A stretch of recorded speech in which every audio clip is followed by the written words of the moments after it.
So thank you so much, Dr. Savalta, really. So I'm going to, so we have two drug sessions now. One is obinutuzumab, but we can't talk only of obinutuzumab. We'll talk about more of follicular lymphoma also a little bit. So we are talking of optimizing management of relapsed and refractory follicular lymphoma and focusing a little bit on obinutuzumab. So this is, on the screen you can see that these are the treatment options which we have in the front line and the relapsed refractory setting.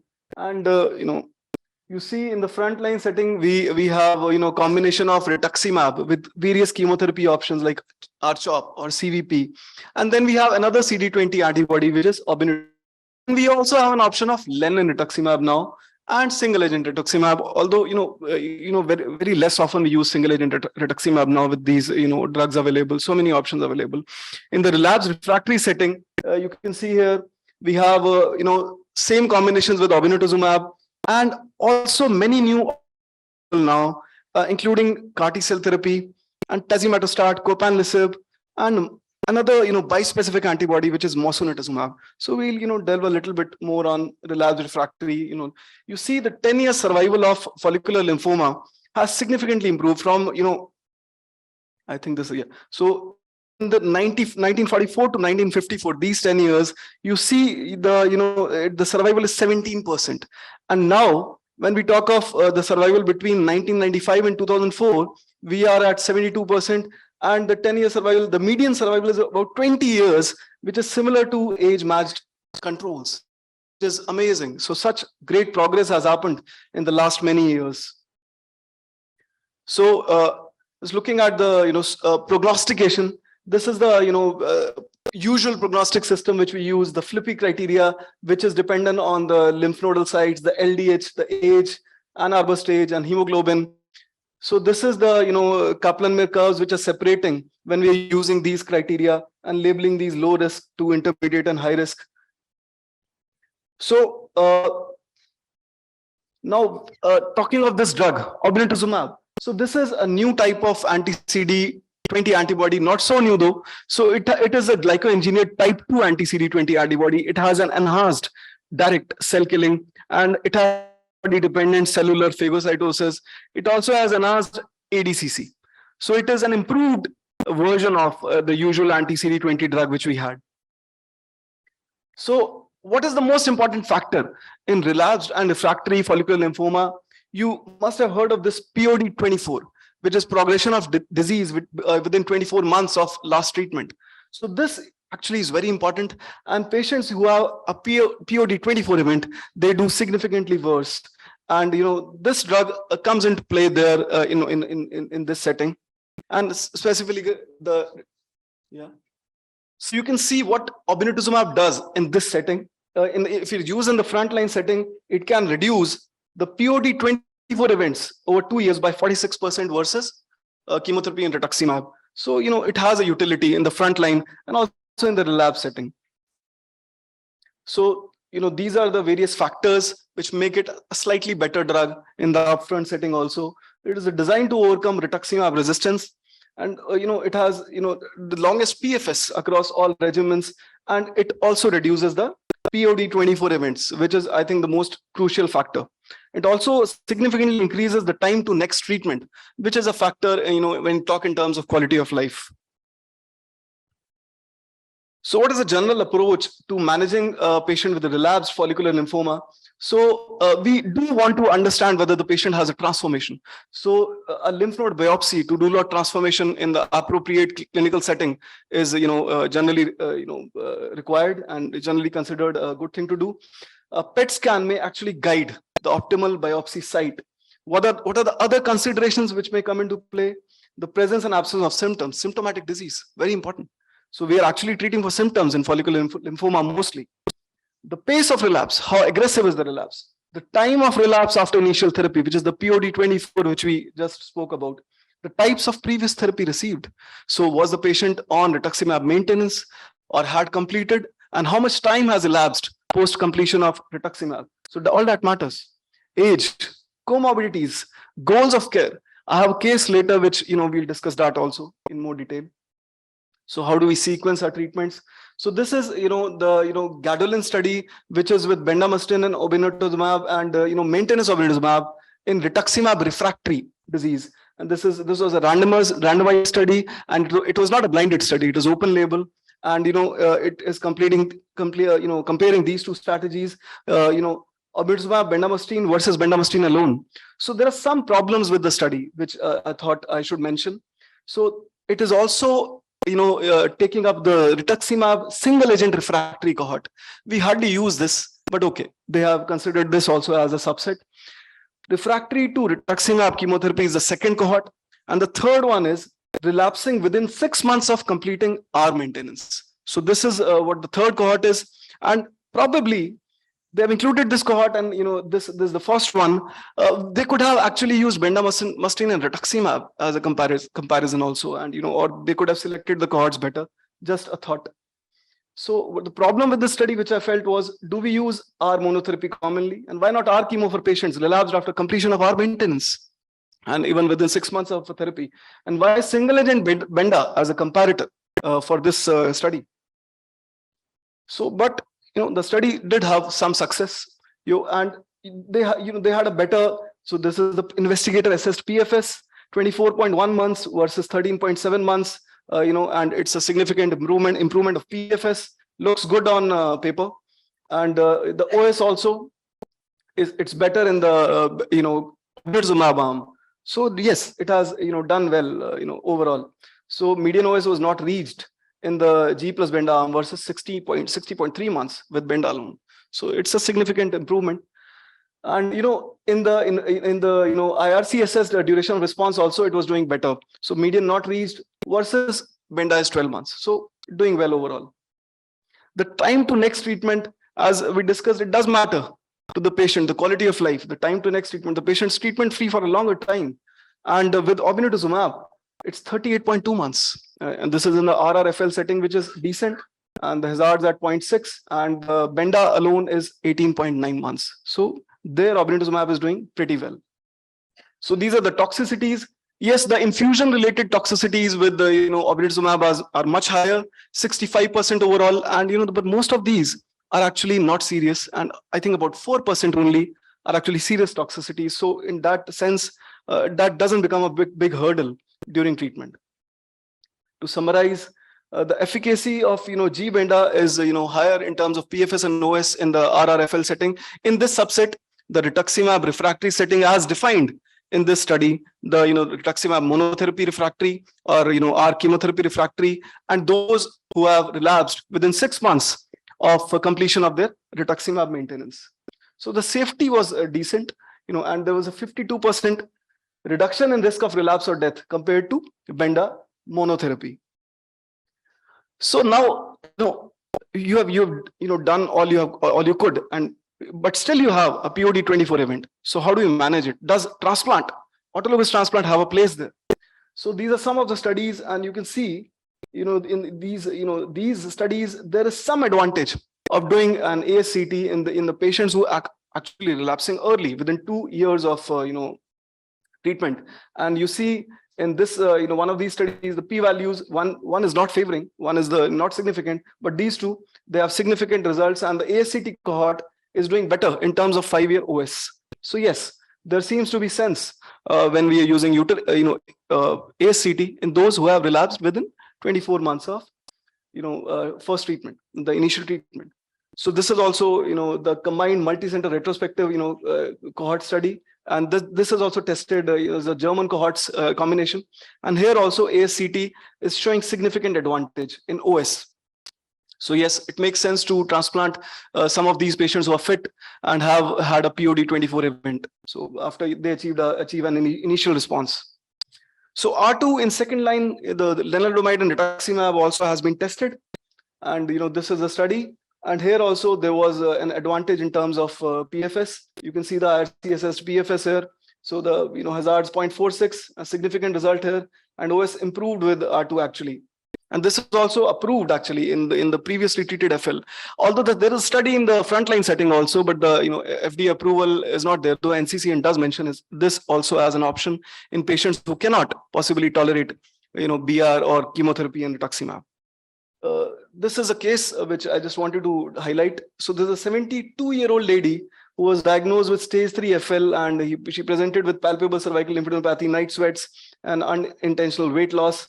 And she was actually treated with bendamustine and obinutuzumab, starting shortly after diagnosis. She did well, and after 1 year after completing therapy, she developed symptoms and was found to have biopsy proven relapsed FL.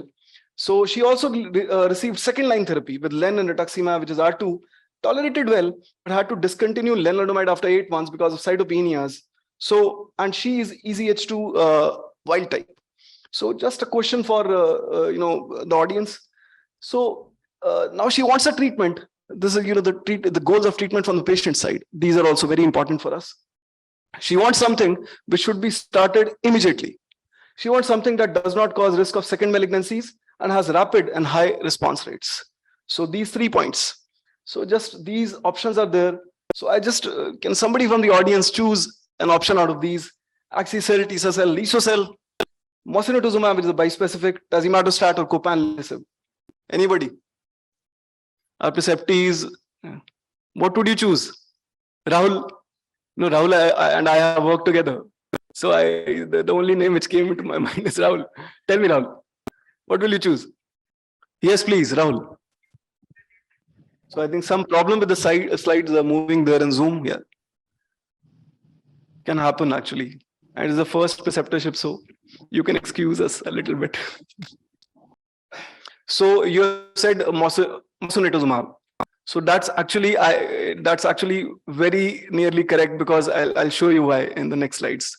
I probably would have chosen the same in this setting, although it's not yet available with us, but for a discussion sake, we should be aware of. So can be started immediately. Can we start CAR-T immediately? Can anybody tell me that? How long does CAR-T take to manufacture? Any precepti can, or faculty?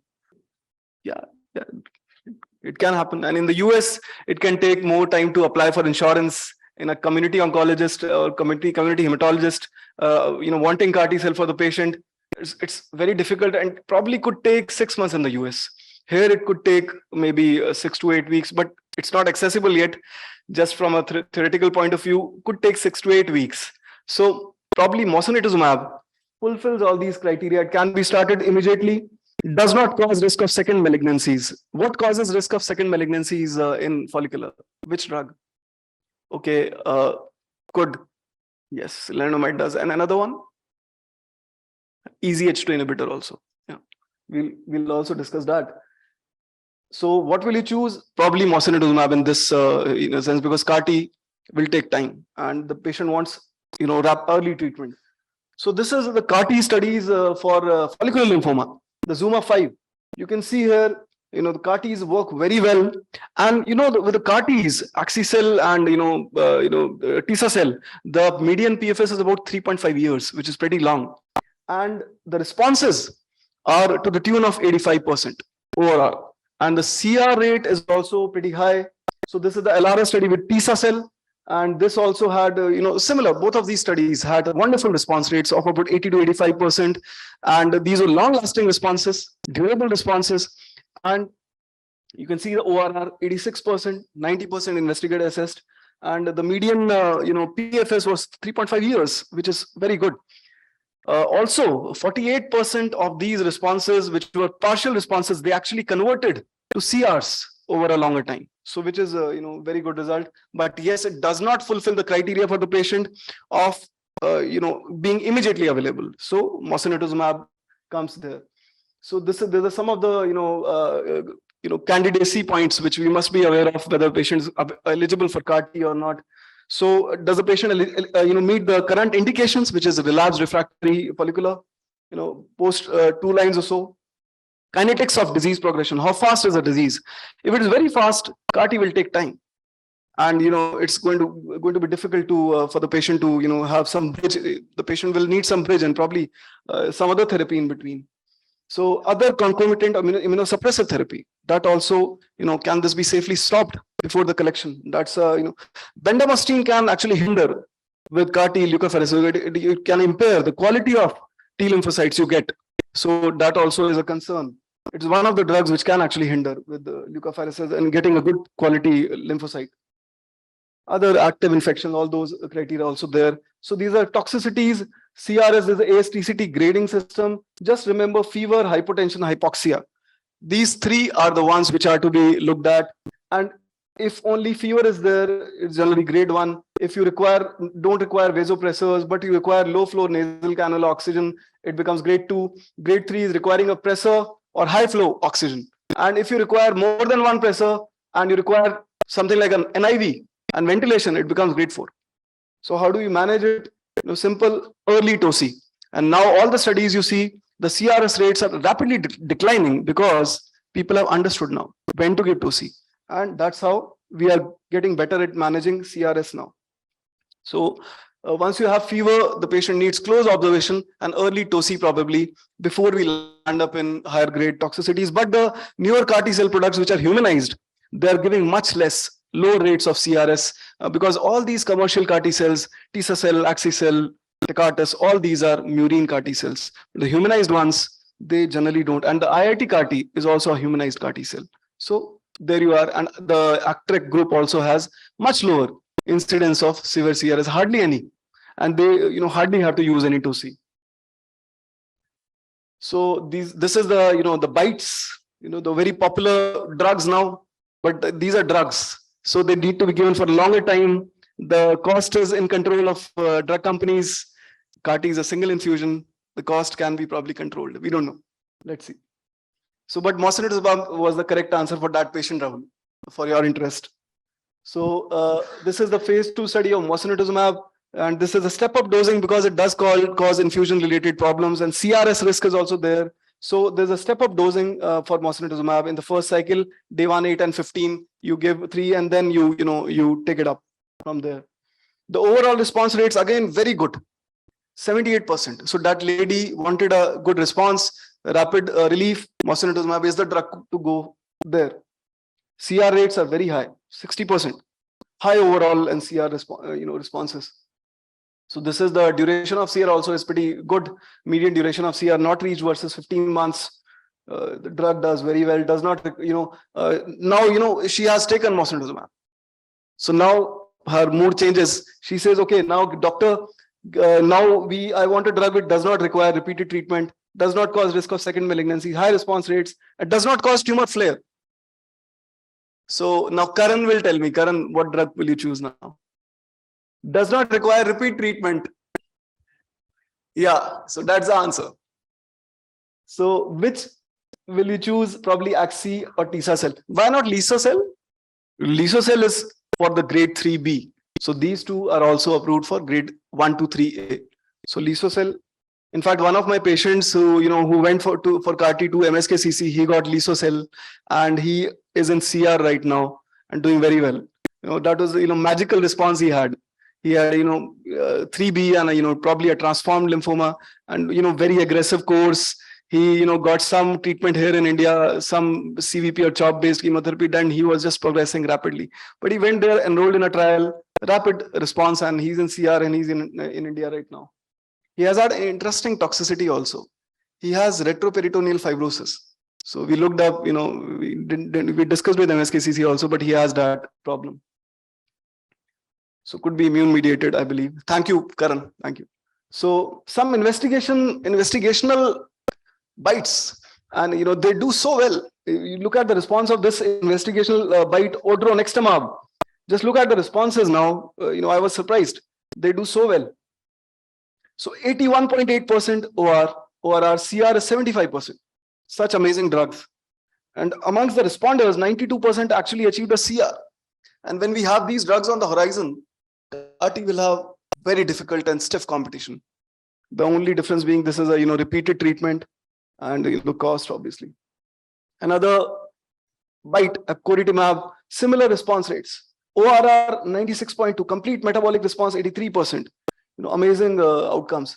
So another option is tazemetostat in the relapsed refractory setting. It works. EZH2 is an important protein, important pathway in all follicular lymphomas, irrespective of the mutation. So it is one of the important drugs in the relapsed refractory setting. Probably not before mosunetuzumab or CAR T, but the response rates are decent. 69%. The CR rates 13%. Median PFS decent.